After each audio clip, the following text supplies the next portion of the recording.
Olá pessoal, eu sou Thaís, professora aqui da Já Passei, e hoje eu vou falar para vocês sobre um livro de alguns escritores americanos, tá? Da Marilyn Adams, Barbara Forman, Ingvar Ludenberg e Terry Biller.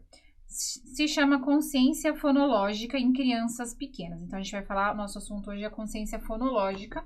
Eu tô com o livro aqui para vocês, ó, até ia mostrar a capinha aqui no slide, mas vou mostrar aqui para vocês ao vivo, porque eu quis trazer ele até para mostrar depois mais para frente um aspecto importante. Ele é bem grossinho, tem bastante informação, ele é muito bom. Eu gostei muito desse livro. Só que ele tem uma questão. A parte teórica dele é bem enxuta, é bem objetivo e bem curtinha. E ele é um livro muito prático, porque ele é tipo um guia. Acho que dá pra gente dizer que ele é um guia.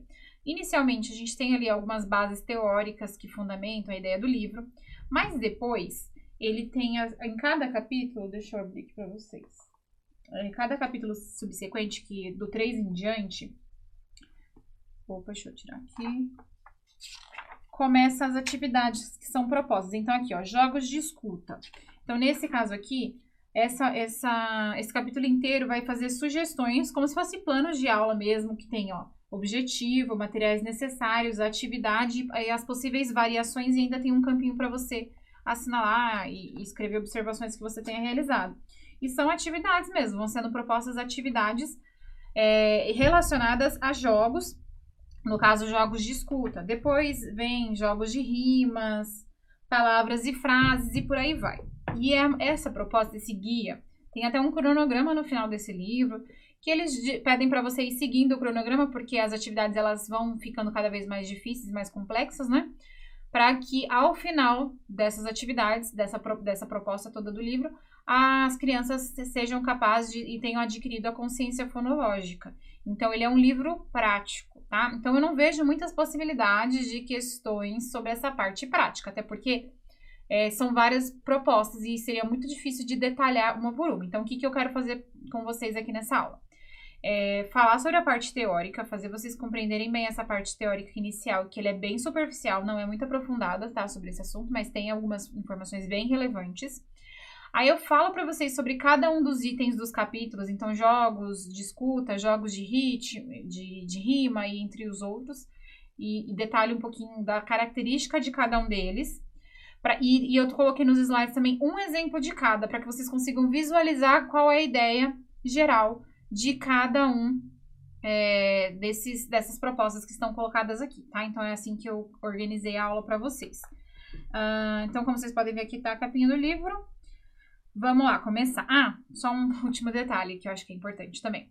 Como eu falei, os autores são americanos, mas houve uma adaptação em português. Claro que a gente está falando de consciência fonológica, tem a ver com sons, né, da nossa fala para produzir depois escrita. Então, é claro que precisou de adaptação para o português, e aí alguns autores fizeram essas adaptações. Inclusive, no final do livro, tem várias sugestões de músicas, de cantigas, de parlendas, e são todas brasileiras. Tem também algumas ideias de sites para adquirir alguns produtos que estão aqui dentro das ideias colocadas por eles. Então, eles fizeram uma adaptação para a nossa realidade brasileira, tá? Então, vamos começar. Consciência fonológica em crianças pequenas. Antes que possam ter qualquer compreensão sobre o princípio alfabético, as crianças devem entender que aqueles sons associados às letras são precisamente os mesmos sons da fala. Então, além disso, as pesquisas demonstram que a própria noção de que a linguagem falada é composta dessa sequência desses pequenos sons não surge de forma natural ou fácil em seres humanos. Então, ó, já temos duas informações importantes. Para que a criança ela tenha domínio do princípio alfabético, para que ela entenda o princípio alfabético e ela possa depois ler e escrever, ela precisa primeiramente entender que os sons que as letras têm estão diretamente ligados aos sons da fala. Então, elas precisam estabelecer essa relação. Sem isso, não há alfabetização, tá? Mas aí, os autores vão pontuar o seguinte: estudos já comprovaram que, naturalmente, nós, seres humanos, não fazemos essa associação. Mais pra frente, vocês vão ver aqui que a gente é capaz, sim, de compreender a diferença dos sons, mas é uma forma um pouco inconsciente, a gente não se atenta a isso de forma objetiva. Só que para a leitura e escrita a gente precisa estar consciente, que é isso que é a consciência fonológica. Então, por isso que a proposta desse livro é para crianças pequenas, né? Conforme a gente vai ver, de criar essa consciência fonológica lá na pré-escola, no primeiro ano do ensino fundamental, para que a criança possa ser capaz de ler e escrever, tá? Vamos ver mais um pouquinho. As pequenas unidades da fala, que correspondem a letras de um sistema de escrita alfabética, são chamadas de fonemas. Então, ó, o que são os fonemas? Pequenas unidades da fala, certo? Então, ó, já vou assinalar aqui o que pode ser questão de concurso, né? Sendo assim, a consciência de que a língua é composta desses pequenos sons se chama consciência fonológica. Então, quando a gente tem a consciência de que as pequenas unidades da nossa fala têm associação com o nosso sistema de escrita alfabética, a gente adquire a consciência fonêmica. Por que a consciência de fonemas é tão difícil? O problema, em grande medida, é que as pessoas não prestam atenção aos sons dos fones ao produzirem ou escutarem a fala. Tanto que os primeiros jogos propostos no livro, né, que são os jogos de escuta, eles trabalham essa questão. Como a gente não presta atenção naquilo que a gente está produzindo, naquilo que a gente escuta, a gente se atenta muito mais ao significado das coisas do que necessariamente ao som desses fones, né, dessas fonemas. Então, os primeiros jogos, eles são exatamente para fazer com que as crianças aprendam a escutar. Então, vai ter brincadeira de, vem da criança e bate na porta e aí ela tem que identificar que tipo de som foi produzido. Ou aponta um lápis, ela vai ter que dizer de que tipo de som foi produzido. Ou vem da criança e coloca um despertador para tocar em algum canto da sala. Ela tem que apontar de onde está vindo esse som. Por quê? Porque são propostas que a criança ela vai ser direcionada para se atentar ao que ela escuta. E ela vai ter que se atentar estritamente à escuta, porque ela está vendada, então a visão dela está sendo restrita.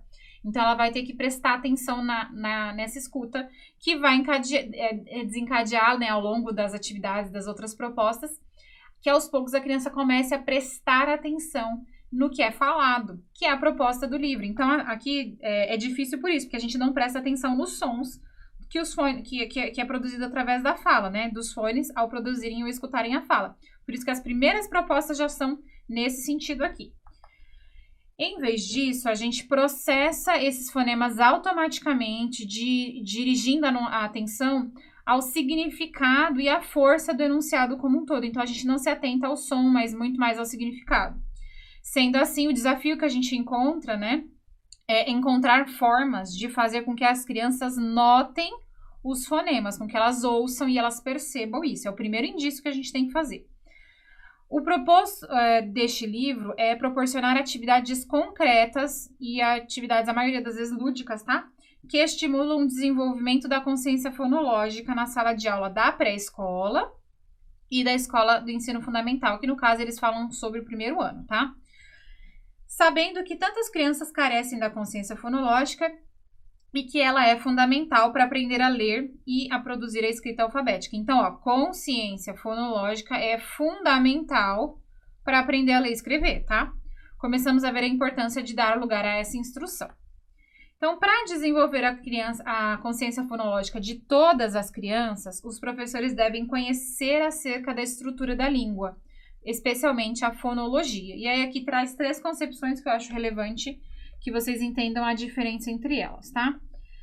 Fonologia é quando a gente estuda as regras inconscientes relacionadas ao som da fala. Então, regras dos sons da fala.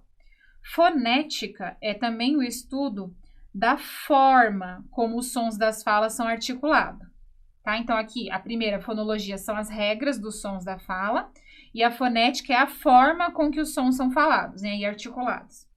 E a fônica é o sistema pelo qual os símbolos representam os sons. Então, por exemplo, esse aqui é um símbolo que representa um som, tá?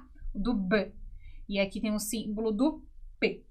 Então, aqui a gente tem um símbolo que representa esse fone, no caso, né? Esses fonemas. As diferenças entre os sons de 2 fonemas são muitas vezes sutis. Então, aqui a gente tem a comparação entre o B e o P. Então, exemplo.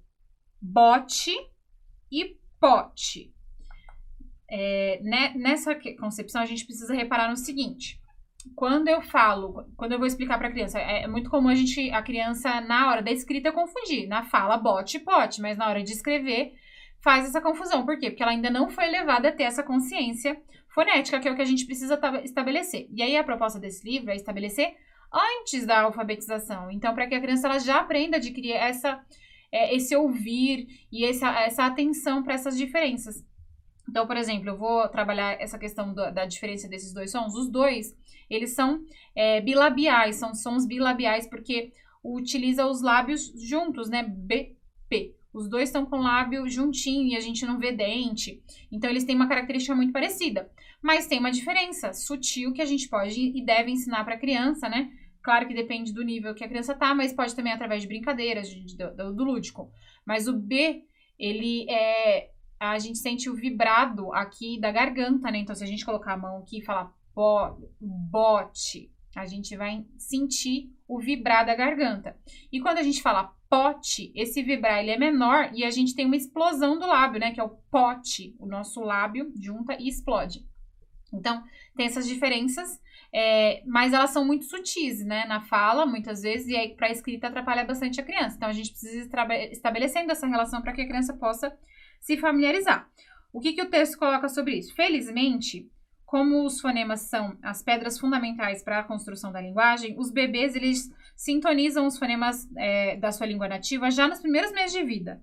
Mas essa sensibilidade, né, aos sons dos fonemas e as diferenças entre eles não é algo que é consciente. Então, eles têm, sim, essa diferença na fala, até mesmo, mas não de forma consciente. E sim enraizada ali dentro de mecanismos de atenção subliminar do sistema da língua. Então, a gente entende isso subliminarmente, mas não de forma consciente. Os fonemas também são unidades de fala, que são representados por letras de uma língua alfabética. Dessa forma, leitores em desenvolvimento devem aprender a separar esses sons uns do outro e categorizá-los de maneira que permita compreender como as palavras são escritas. É esse tipo de reconhecimento explícito e reflexivo que se denomina consciência fonêmica. Então, o fato da criança, da forma que a gente colocou antes, inconscientemente ter essa diferença do pote, do bote, não é suficiente. Para que ela possa adquirir aí esse sistema de escrita alfabética, de leitura e escrita, ela vai precisar adquirir essa consciência. E ela vai precisar saber diferenciar, como a gente viu aqui, e categorizar essas diferenças dos fonemas, tá? Então, é isso que o livro vai buscar trabalhar nas suas atividades. Então, é o nível fonêmico que estamos buscando, pois a consciência dos fonemas que possibilita a criança entender como o alfabeto funciona e uma compreensão que é fundamental para ler e escrever. O restante desse programa apresenta jogos e atividades para serem usados tanto na pré-escola como na primeira série e também na educação especial, tá? Aí a gente começa aqui o capítulo 2, vai falar sobre os jogos de linguagem. Quando as crianças estão na pré-escola, apesar delas terem muitas habilidades para falar e para ouvir, elas geralmente não têm qualquer conhecimento consciente e reflexivo sobre as partes das palavras ou de como elas se combinam e se organizam na linguagem oral. Então, elas não têm consciência fonética, tá? O objetivo desse programa é desenvolver a consciência linguística das crianças e, em particular, a consciência fonológica. Com alguns pequenos ajustes de ritmo, de complexidade, elas também podem ser usadas lá na primeira série e na educação, e também na educação especial. Aqui era o E, tá? Então, ele é mais para pré-escola, mas também dá para adaptar para primeiro ano e educação especial. Aí a gente começa aqui os capítulos que vão falar sobre cada categoria. Aí a gente tem primeiro os jogos de escuta. Os jogos de escuta, qual é a característica deles? Estimular habilidades da criança de prestar atenção aos sons de forma seletiva. Gente, é isso que eu vou pedir para vocês irem assinalando. Por quê? Pode ser que caia uma pergunta sobre alguma atividade. Pode, eu acho difícil até de formular, não consigo nem pensar muito como formular uma questão. Mas vai que cai lá alguma atividade, apesar delas serem amplas, né? Mas pode ser que a banca consiga resumir de alguma forma. E caia lá alguma atividade, como é que eu coloquei aqui para vocês, né? De acordo com o livro de Adams, a atividade 3A sobre ouvindo sons, ou não, pode ser que não coloque o título necessariamente, mas aí coloca lá, tem o objetivo tal. essa atividade tem qual tipo de objetivo, ou pode ser que não coloque objetivo, né? E aí pergunte sobre o objetivo, ou está atrelada a qual tipo de proposta. E você tem que fazer alguma interpretação nesse sentido.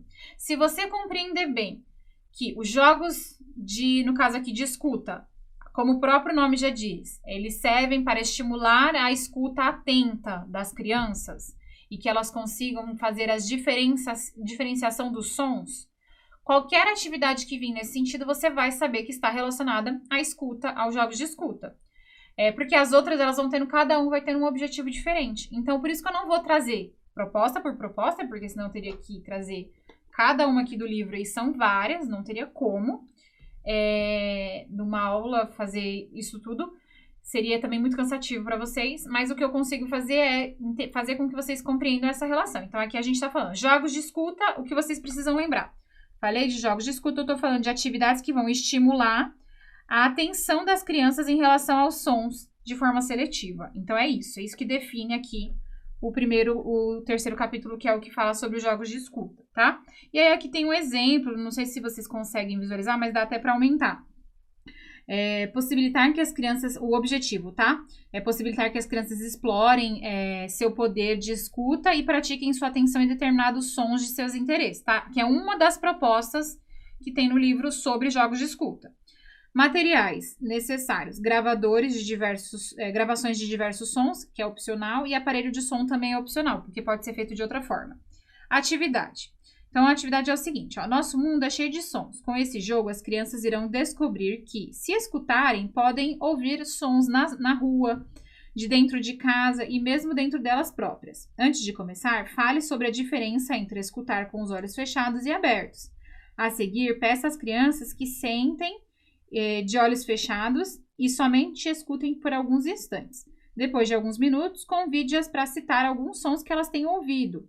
Rapidamente, as crianças irão aprender a ouvir com atenção.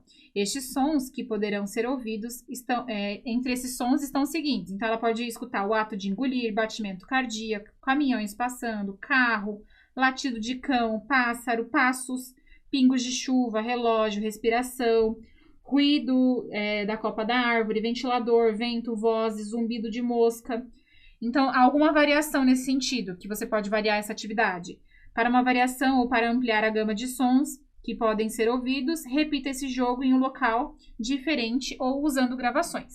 Então, o livro sempre vai ter, assim, o tipo do jogo, o tipo da proposta ou da atividade e uma série de propostas, como eu li aqui para vocês agora. Eu não vou ficar fazendo a leitura de todos, para não ficar muito cansativo, mas eu só queria que vocês entendessem essa relação, tá? Então, vamos lá, a partir de agora.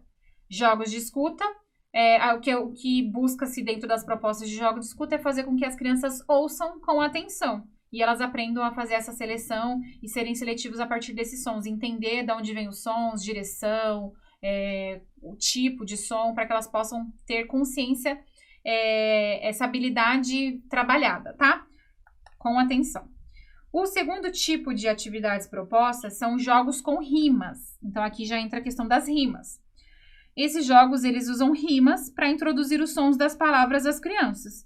Então, também vai falar sobre os sons das palavras, mas sempre atrelado a rimas. Então, nós temos aqui é muito simples, porque falou de rima, vocês vão ter que entender que todas as atividades precisam ter rimas, certo? Então, aqui, o objetivo é ensinar as crianças a usar o significado e o ritmo para observar e prever palavras que rimam.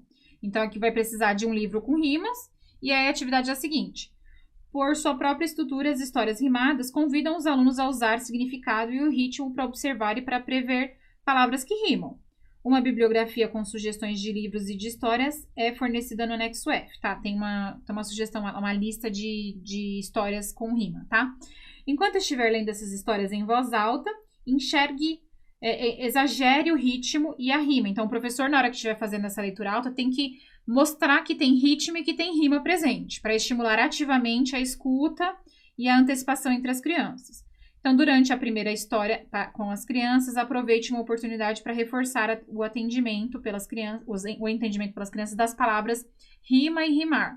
Antes de ler as histórias subsequentes, verifique se o significado da anterior foi entendido e lembre as crianças de escutarem em busca de palavras que rimam. Então, Primeira vez, o professor vai dar ênfase. A segunda vez, vai pedir para que os alunos já antecipem e prestem atenção para identificar as rimas. Quando ler um livro que já seja conhecido das crianças, pare após palavras que rimam e pergunte a elas quais palavras elas ouviram que rimam. Como opção para antes de ler a segunda palavra de um par que rima, pedindo antes de continuar que as crianças adivinhem qual é a palavra que será lida. Tá? Então, aqui, uma sugestão com atividade com rima, com brincadeira com rima, leitura de história aqui no caso. E aí tem outras, todas estarão relacionadas a essa questão da rima, fazer com que as crianças comecem a procurar palavras que rimam. Então, vai ter atividade de, ó, tenho essa palavra, qual palavra que rima com essa palavra? E aí as crianças vão falando qual é a palavra que pode rimar. Então, são sempre ideias nesse sentido, certo? Vou fazer uma pausa. Falta bem pouco, tá? Porque aí depois, acho que até o 10, o capítulo 10, mas a gente vai mais rápido porque já acabou a parte da teoria, a gente fica mais na parte das propostas mesmo em si, tá? Então, lembrem, jogo de escuta, consciência dos sons, né? Que a criança vai adquirindo essa consciência, essa atenção nos sons produzidos, de onde vem, que tipo de som, para que ela crie esse hábito de se atentar ao som. A segunda proposta que nós vimos é com rima, atividades com rima, para que a criança consiga associar uma palavra com outra, um som final com um som final, um som inicial com um som inicial, para que ela possa fazer essas associações. E aí depois a gente continua com os outros tipos de atividade propostos dentro do livro, tá? Até daqui a pouco.